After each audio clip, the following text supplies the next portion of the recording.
ગુર્જરીમાં હું નંદિની ત્રિવેદી અને હમણાં આપણે જે બહુ જ સરસ ગીત સાંભળ્યું રહે ના રહે હમ મહેકા કરેંગે. હવે જેની જિંદગી પ્રત્યેની એટીટ્યુડ આ પ્રકારની હોય એવી વ્યક્તિને આજે આપણે મળવાના છે, જેમનું નામ છે રાગિણી પંડ્યા. નમસ્તે રાગિણી. નમસ્તે મિત્રો. આજે તમને થશે કે રાગિણી પંડ્યાની શું સ્ટોરી હશે, કારણ કે આમ તો એ સેલિબ્રિટી નથી, પણ જિંદગીને સેલિબ્રેટ કરવામાં ખૂબ માને છે. સ્વભાવે ખૂબ મળતાવડા, હસમુખા અને જિંદગીને જીવી લેવા માનનારી વ્યક્તિ છે. અને સંબંધે એ મારી ભાભી પણ છે. પણ આજે એમની સાથેનો એપિસોડ એટલા માટે કર્યો છે કે એમની પાસે કંઈક એવી વાત છે જે આપણને બધાને બહુ જ ઇન્સ્પાયર કરે. અને મિત્રો, એ વાત એવી છે જિંદગી સાથે લડવાની. અને આપણને ખબર છે કે આપણે ક્યાંક ને ક્યાંક ફાઇટ આપતા જ હોય છે જીવનમાં, પણ જ્યારે કેન્સર શબ્દ આવે ત્યારે આપણા બધા જ હથિયાર જાણે હેઠા પડી જતા હોય ને એવી લાગણી આપણે અનુભવીએ છીએ. અને રાગિણી પંડ્યાએ છેલ્લા 1 વર્ષમાં બ્રેસ્ટ કેન્સરને મહાત કરીને જે રીતે પોતાની જિંદગી આગળ વધારી છે એ એટલી બધી સરસ વાત છે. તો મને થયું કે આપણે દર્શકો સમક્ષ એ મૂકવી જ જોઈએ, કારણ કે એ પોતે આમ તો ગૃહિણી છે, પણ એટલા બધા એમના શોખ છે. અને સંગીતે ખાસ તો સંગીતે એમને આ આખી જે કેન્સરની જર્ની હતી એમાં એમને કેવી રીતે એમાંથી બહાર કાઢ્યા, કેવી રીતે હીલ કરવામાં મદદ કરી, તો એ બધી વાતો આપણે એમની પાસેથી જાણીશું. ને તમે એમનો અવાજ તો સાંભળ્યો જ, તમે જોઈ શકો છો કે એમણે કેટલું સરસ ગાયું. અને પહેલી વખત ગાયું 1 વર્ષની આ ફાઇટ એમની જે પૂરી થઈ, કિમોથેરાપી કે જે ઇન્જેક્શન્સ લેવાના હોય, જે મેડિસિન્સ લેવાની હોય, એ બધું પૂરું થયા પછી અમારું એક ફેમિલી ગેધરિંગ હતું અને એમાં એમણે આ ગાયું. તો મને એમ થયું કે આવી વાત ચોક્કસ આપણે દર્શકો સામે મૂકવી જોઈએ. તો રાગિણી, તમારે આજે આ બધી જર્નીની વાત કરવાની છે. તો પહેલાં તો તમે અમને તમારી લાઈફ સ્ટોરી વિશે કહો કે આખી આ 1 વર્ષની કેન્સરની, જે આમ તો કેન્સર એટલે લોકોને લાગે કેન્સર, પણ એવું નથી. એ કેટલું સરસ જીવી રહ્યા છે. તમે એમને બી જોઈને જોઈ શકો છો કે શી ઇઝ વેરી ચીયરફુલ. તો તમારી આ કેન્સરની જે વાત છે એ આપણા દર્શકો સમક્ષ મૂકીએ. જરૂર. આ એક વાત એવી છે કે મારે ખરેખર કહેવી જ જોઈએ. કેન્સર શબ્દ પહેલાં તો સાંભળતા જ ભલભલા લોકો હચમચી જાય, હલી જાય. હા, આ મહારોગ મને થયો એક્ઝેક્ટ 1 વર્ષ પહેલાં.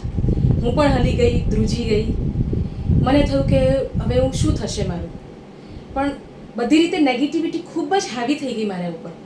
ફિઝિકલી, મેન્ટલી, ઇમોશનલી અને ફાઇનાન્શિયલી બધી જ રીતે હું તૂટી ગઈ.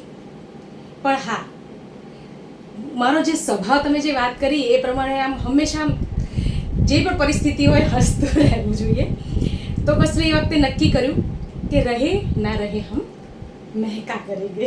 બસ આપણે જિંદગીમાં સુગંધ ફેલાવવાનું કામ કરે ને એ જ મોટા મહાત્મા કે મહાનારી કહેવાય એવું હું માનું છું.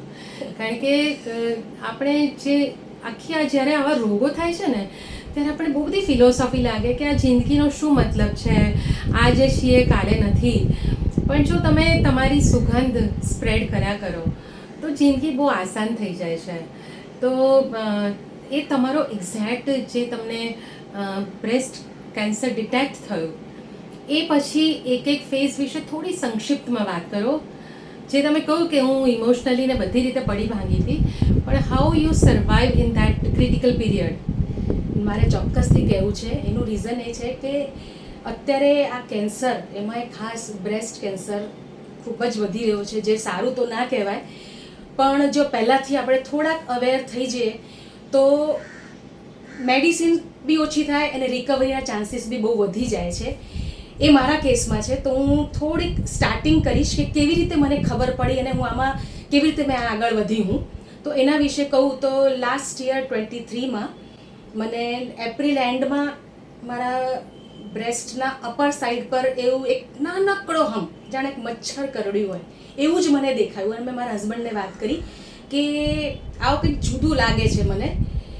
પણ ઈશ્વરની કૃપા કહો કે જે પણ કહો, એ વખતે બુદ્ધિ એવી ચાલી કે ડાયરેક્ટ જ મારા હસબન્ડ, જે હાઈકોર્ટમાં પ્રેક્ટિસ કરે છે, સિનિયર એડવોકેટ છે, હા, ગુજરાત હાઈકોર્ટમાં, તો એમણે એમ કહ્યું કે આપણે કેન્સર સ્પેશિયાલિસ્ટને જ બતાડીએ. અસીમ પંડ્યા છે એમનું નામ છે, is my brother and she is bhabhi. હા, એટલે એમને પછી અમે સીધા ત્યાં જ ગયા કે બીજા બધા ડૉક્ટરને બતાડીએ, ટાઈમ વેસ્ટ કરીએ, ના હશે તો ખુશ થઈશું અને જો હશે તો એનું તરત આપણે ઇલાજ કરીશું. આ એક મેન્ટાલિટી સાથે અમે બતાડવા ગયા અને રિપોર્ટ પોઝિટિવ આવ્યો.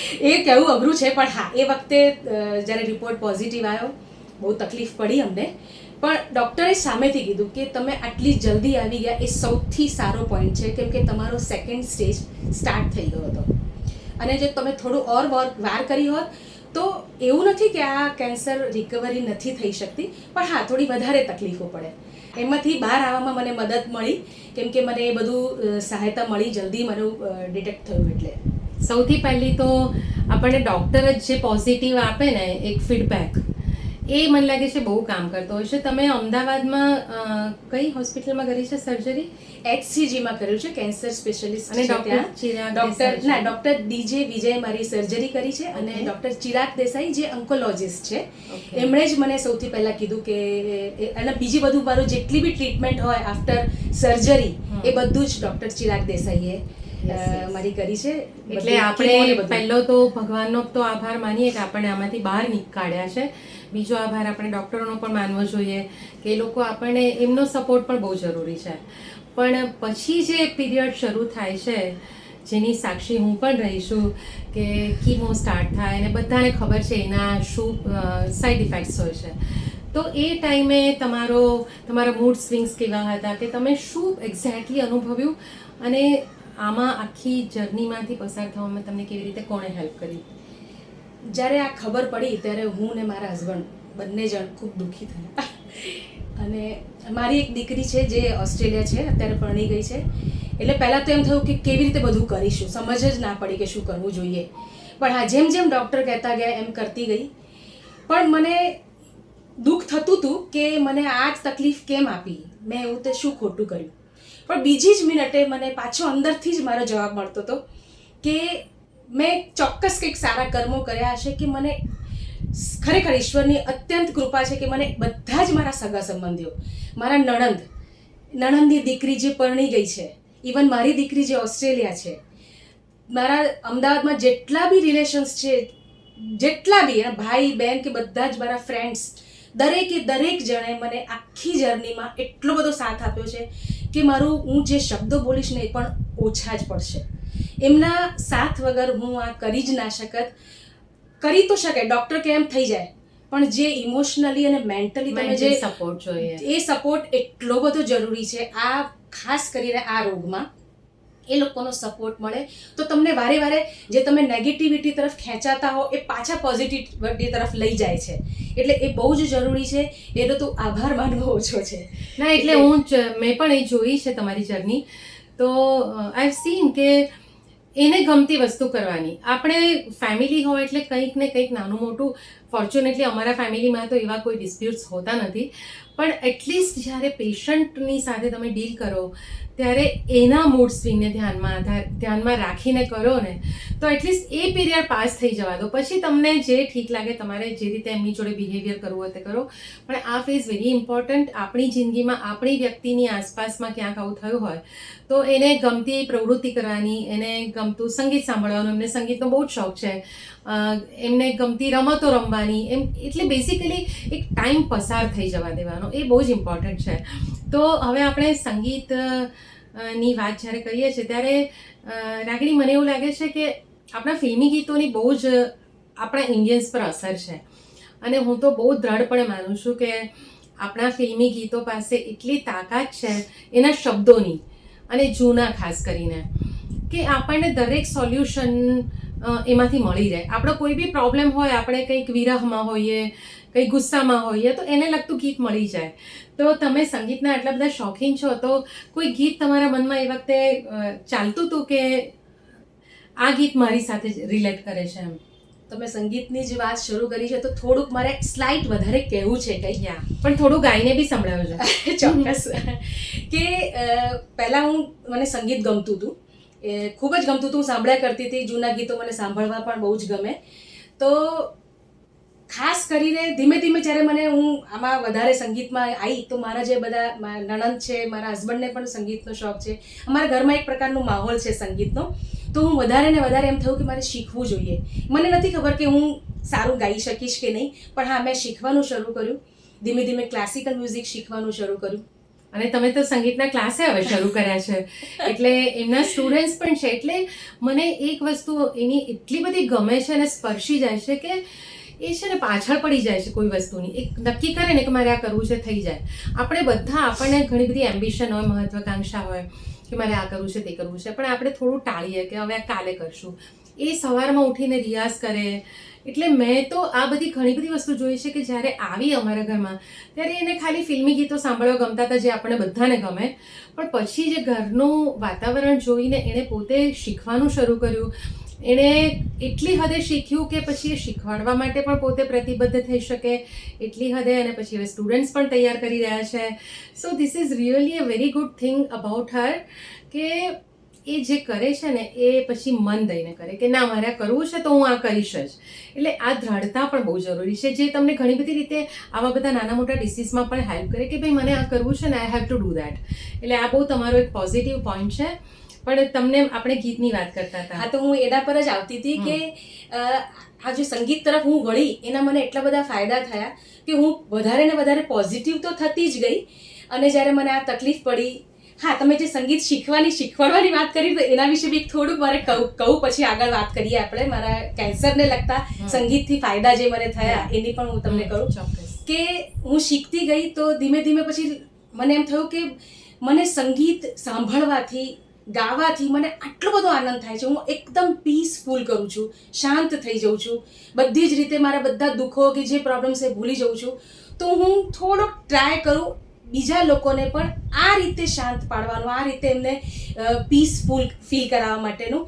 એટલે મને થયું કે હું સંગીત શીખવાડું. મારું સંગીત શીખવાડવાનો હેતુ આ જ મેઇન હતો કે સંગીતથી જે આનંદ મળે છે, જે શાંતિ મળે છે, જે મને મળી છે બધાને મળે. બસ આ રીતે મેં સંગીત શીખવાડવાનું શરૂ કર્યું. અને બસ આજે તો હું શરૂ જ કર્યું તો થોડોક જ ટાઈમ વીત્યો તો એવામાં જ મને કેન્સર ખબર પડી.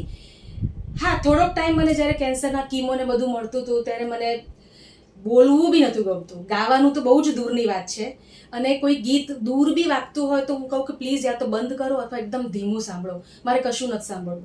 ખરેખર સંગીત તરફથી એ વખતે મને એટલી બધું હું ખૂબ બધું રડી કે સંગીત જેને મેં મારું જીવનનું એક ધ્યેય જેવું બનાવી દીધું છે કે હવે એમાંથી જ મારે બધો આનંદ લેવો છે જેટલો બને એટલો. અને એ જ મારથી છૂટી જશે તો હું શું કરીશ, હું જીવીને શું કરીશ? આ પ્રશ્ન ચોક્કસ મને થયો હતો. અને એ વખતે મેં યાદ હોય તો કહ્યું હતું એક વાત. મેં કહું, જે મારું એક પુસ્તક છે મિત્રો, કદાચ તમને ખ્યાલ છે, સેહત કે સુર, એ તું પણ બહુ ફોલો કરે છે. તો એમાં મેં એક ચેપ્ટર લખ્યું હતું ગાયન થેરાપી. માત્ર મ્યુઝિક સાંભળવાથી, અને હું હંમેશા કહું છું કે રાગ સાંભળવાથી રોગ ના દૂર થાય, પણ મ્યુઝિક ઇઝ અ ટોનિક. આપણે જેમ સ્ટ્રેન્થ અથવા તો સ્વસ્થ રહેવા માટે જેમ વાઇટામિન્સ લઈએ છીએ ને, એવી રીતે મ્યુઝિક એ ટોનિક છે અને આપણને ડેફિનેટલી હેલ્પ કરે છે. અને મેં એને એ વખતે એમ કહ્યું, એ એમ કે મારાથી બિલકુલ ગવાશે નહીં, મારામાં તાકાત નથી. મેં કહું, જો તું એક વખત નક્કી કરે જ છે તો તું નક્કી કર કે ગા તું. અને ગાયન થેરાપી બહુ જ ઉપયોગી છે. તમને જેવું આવડે એવું તમારે ગાવાનું. ઘણી વખત સાંભળવાથી આપણને ના મજા આવતી હોય તો સ્ટાર્ટ સિંગિંગ. અને આઈ થિંક કિમોથેરાપી પછી પહેલી વખત એક ગીત તમે ગાયું હતું, એની એક લાઈન સંભળાવીએ. એમની એકદમ વાત સાચી છે. હું બિલકુલ હિંમત હારી ગઈ હતી, ખરેખર હું બિલકુલ હિંમત હારી ગઈ હતી. અને બધા મને કહેતા હતા કે તું ગા યા સાંભળ, તને ગમશે. પણ આમણે મને એટલો બધો સપોર્ટ કર્યો. હું જે શીખવાતી હતી, બધા સ્ટુડન્ટ્સ બી બધા મારી પાસે જ્યારે જ્યારે થોડુંક બી સારું લાગે તો લોકો મારા ત્યાં આવે, મને મારી સાથે સંગીતની મહેફિલ જામે. ત્યારે મને કંઈક થોડુંક આપણે બંને મળીને ગાઈએ. ત્યારે અમે 2 લાઈન ગાઈ હતી. હું એ વખતે બહુ જ દુઃખી હતી, પણ હા એટલે ભગવાનને જ પ્રાર્થના કરી પહેલી. ઓ પાલનહારે મેં એ વખતે એ ગીત ગાયું હતું. બાકી એક લાઈન સંભળાવી આપણે. હું ગાઈશ, ચાલ આપણે તે વખતે પણ સાથે ગાયું હતું ને આજે એક લાઈન ગાવી. ચોક્કસ, ચાલો. ओ पालनहारे निर्गुण और न्यारे, तुमरे बिन हमरा कोनो नहीं, तुमरे बिन हमरा कोनो નહીં. હા, બસ એ ગીતથી એમ કહી શકાય કે મેં થોડુંક ગાવાનું શરૂ અમારા ગળાને ખોલ્યું એ વખતે.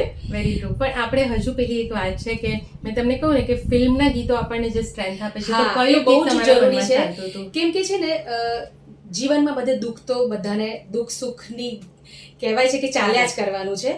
એટલે આવવાનું જિંદગીમાં તકલીફ પડાવવાની, ખુશી પડાવવાની. તો મને હંમેશા કોઈ પણ તકલીફ પડે તો હું આ જે 2 લાઈનો હું તમને હમણાં સંભળાવીશ એ મારા મનમાં ચાલ્યા કરે. અને પર્ટિક્યુલર આ ટાઈમે જ્યારે મને કીમો ને બધું ચાલતું હતું ત્યારે તો ખાસ ચાલતી હતી. તો હું કોશિશ કરું છું એ ગીત ગાવાની. ગીત કરતાં પણ એ લાઈનો જે છે, શબ્દો છે, એ બહુ જ મહત્વના છે. तूफान को आना है, आकर चले जाना है, बादल है ये कुछ पल का, छाकर ढल जाना है. અને બીજી બે લાઈન છે, कुछ पाकर खोना है, कुछ खोकर पाना है, जीवन का मतलब तो आना और जाना है. આ ગીત થોડુંક યા ઓફકોર્સ એના શબ્દો બહુ જ સુંદર છે. અને હંમેશા આપણને એક આવી પરિસ્થિતિમાં જ્યારે આપણે હોઈએ ત્યારે કેવી રીતે એને પસાર કરી દેવી, એની બહુ જ સરસ વાત કરે છે. એટલે આપણા ફિલ્મી ગીતો એ રીતે આપણને એ રીતે ઉપયોગી પણ થાય છે. પણ એક જે સ્ત્રીઓ માટે બહુ જ સેન્સિટિવ સબ્જેક્ટ છે વાળ, તો હાઉ ડુ યુ ફીલ? એટલે તે વખતે ઓફકોર્સ તે વખતે તમને ઓબ્વિયસ છે. જ્યારે કીમો સ્ટાર્ટ થઈ એના પછી થોડાક જ ટાઈમમાં મારા વાળ ઉતરવાના શરૂ થયા. અને એટલા બધા ઉતર્યા, એટલી બધી સ્ટ્રોંગ દવાઓ હોય છે કે વાળને બધા શરીરને એક અંગને ને એક અંદર નસને ઇફેક્ટ કરતી હોય છે. તો વાળ મારા ઉતરવા માંડ્યા એટલે પછી મારે પૂરેપૂરા નીકાળી દેવા પડે. હવે બધાની જ આમ તો સ્ત્રીની કે પુરુષ કે બાળક ગમે તેની સુંદરતા વાળમાં છે સમાયેલી, અને એ જ ના હોય એટલે એ વખતે પણ ઓફકોર્સ તમે બહુ જ ગમે નહીં આપણને કે આ કેમ આવું છે. પણ યુ કેન સી, હવે એ વાત ભૂલી જવાની. અત્યારે જો કેટલા સરસ વાળ આવી ગયા છે. હજુ તો 1 મહિના પહેલા જ એણે દવાઓ બંધ કરી છે. અને આઈ થિંક તરત જ જેવી દવાઓ બંધ થઈ એવી રીતે વાળનો ગ્રોથ વધવા માંડ્યો છે. હા, એ વાત તમને કહું કે હું જ્યારે પૂરેપૂરા મારા વાળ ઉતરાવીને આવી કે તરત જ મેં મારી દીકરી સેલ્ફી પાડી હતી. સારી તો ના કહેવાય, પણ હા, ક્યારેક મેં આ જીવનમાં આ દિવસો મેં જોયા છે. એનામાંથી હું કેટલું બધી અત્યારે બહાર આવી છું એ હું ભવિષ્યમાં યાદ કરીને ખુશ થઈશ. એના માટે થઈને મેં સેલ્ફી પાડી છે. પણ હા, અત્યારે વાળ આવ્યા છે, ધીરે ધીરે આવશે. પાછી હું એકદમ નોર્મલ લાઈફ જીવવા માંડીશ, એ મને પૂરેપૂરી ખાતરી છે. મને 100% ખબર છે કે એવું થશે. અને પેલું અસીમે એક વાક્ય કહ્યું હતું ને કે જિંદગીની વાત કરી ત્યારે કે પેલા કાર્ડિયોગ્રામની વાત, એ શું હતી? હા, હું જ્યારે બહુ જ ઢીલી પડી જતી હતી અને શરીર આમ તકલીફો પડતી હતી ત્યારે મારા હસબન્ડ બધાએ મને મદદ કરી છે, એમાં તો ના જ નહીં. પણ અસીમે જે મને મદદ કરી છે, એક ખાસ વાક્ય બોલતો હતો મને, જે મને બહુ જ ઇફેક્ટ કર્યો કે જે કાર્ડિયોગ્રામમાં જ્યારે આપણે જોઈએ છે તો લાઈન જે હોય છે એ આમ પસાર થાય છે. એ બતાવે છે કે જીવન ટકેલું છે, જીવન છે, તમે જીવી રહ્યા છો. અને જ્યારે સીધી લાઈન થઈ જાય છે ત્યારે મૃત્યુ છે, જીવન પતી ગયું છે. મને હંમેશા એમ કે જીવનમાં ઉતાર ચઢાવ છે તો જીવન છે, તો ખુશ થા, સીધી લીટી થઈ જશે તો મૃત્યુ થઈ ગયું. બહુ જ સાચી વાત છે. એટલે આ બી કેટલું સરસ વાત છે. એટલે ટૂંકમાં આખી વાત એ જ છે કે જિંદગીમાં સુખ દુઃખની સાયકલ ચાલ્યા જ કરે, ઉતાર ચઢાવ આવ્યા જ કરે. તો તમારે તો જસ્ટ આપણે એક પ્રેક્ષક છીએ આમ તો, અને ખેલ ભજવાતો હોય છે જિંદગીનો, અને એને આપણે જોવાનો અને એને ફેસ કરતા શીખવાનું. કે તમે રડ્યા કરો કે અરે મને અહીંયા પ્રોબ્લેમ છે, આ છે, મને આ છે, મને કેમ, આમ કેમ. આપણે સુખ હોય ત્યારે આપણે ભગવાનને નથી પૂછતા કે મને જ કેમ આટલું બધું સુખ છે, પણ દુઃખમાં આપણે ભગવાનને પહેલાં યાદ કરીએ. એ બહુ સ્વાભાવિક છે. પણ આ તો જો કે એવી નથી, એ પહેલેથી બહુ ભક્તિમય છે એટલે અમસ્તી યાદ કરે. પણ આને ભગવાનની જોડે કંઈ જ લેવા દેવા નથી. આપણું અત્યારે વાતાવરણ એટલું બધું ખરાબ છે, એમ કહે છે કે એન્વાયરમેન્ટમાં પણ એવા હોય છે તત્વો કે જે આપણા બોડીને ઘણી બધી રીતે નેગેટિવલી અફેક્ટ કરે છે. બાકી એ લોકોની લાઈફસ્ટાઈલ પણ મેં જોઈ છે, બહુ જ એ વહેલી ઉઠીને બધું જ વ્યવસ્થિત ટાઈમ ટુ ટાઈમ કરનારી વ્યક્તિ છે, છતાં પણ એને આ થયું છે. એટલે વાય મી એ પ્રશ્ન તો ક્યારેય પૂછવાનો જ નહીં. કોઈને ક્યારે પણ કશું બી થઈ શકે, તો એને ફેસ કેવી રીતે કરવું. ને આજે રાગીણી સાથે મેં એટલા માટે સંવાદ કર્યો છે કે how to face the life.